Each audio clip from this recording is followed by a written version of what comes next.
The man accidentally discovered the game Tetris. After playing it for just 5 minutes, he immediately realized the enormous commercial potential behind it. After learning that the game had not yet been released in Japan, Hank quickly spent $20,000 to purchase the distribution rights for Japan. He then took a demo of the game and went straight to the headquarters of Nintendo, where he personally recommended it to Nintendo's president, Hiroshi Yamauchi. After trying the game, Yamauchi was extremely impressed and offered $500,000 to buy the full rights outright. However, Hank flatly rejected the offer. He had bigger ambitions. He wanted to co-publish the game with Nintendo, but Nintendo had always released only its own games and had never collaborated with an outside party. Hank began using his persuasive skills to convince Yamauchi. He argued that cooperation would be a win-win situation. Just like Mario has Luigi and Zelda has Link. His clever analogy successfully won Yamauchi over, and Nintendo finally agreed to work with him to release the game together. Yamauchi asked Hank to first produce 200,000 game cartridges, which would then be sold under Nintendo's label. Hank immediately approached his partner bank manager to apply for a $3 million loan, $2 million to manufacture Nintendo cartridges, and $1 million to produce arcade versions of the game, ensuring steady cash flow. However, because Hank had previously taken out a loan to acquire the rights to a Go game that failed, and that debt was still unpaid, the bank manager was initially unwilling to lend him the money. This is a once-in-a-lifetime opportunity, Eddie.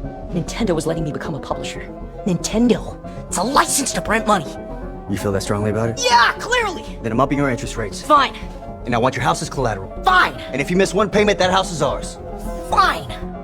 When he returned home, Hank showed the mortgage documents to his wife. She was extremely worried, because if anything went wrong, they would lose their home. But Hank asked her to listen carefully. When was this house ever this quiet? Their 2 children were completely absorbed playing Tetris. That was the proof he needed. This game had undeniable appeal, and it represented his company's chance at survival. Just as things seemed to turn around, the media company that had originally sold him the rights suddenly went back on their word. They split off the arcade rights to Tetris and sold them at a higher price to Nintendo's competitor, Sega. Although Hank was furious, there was nothing he could do.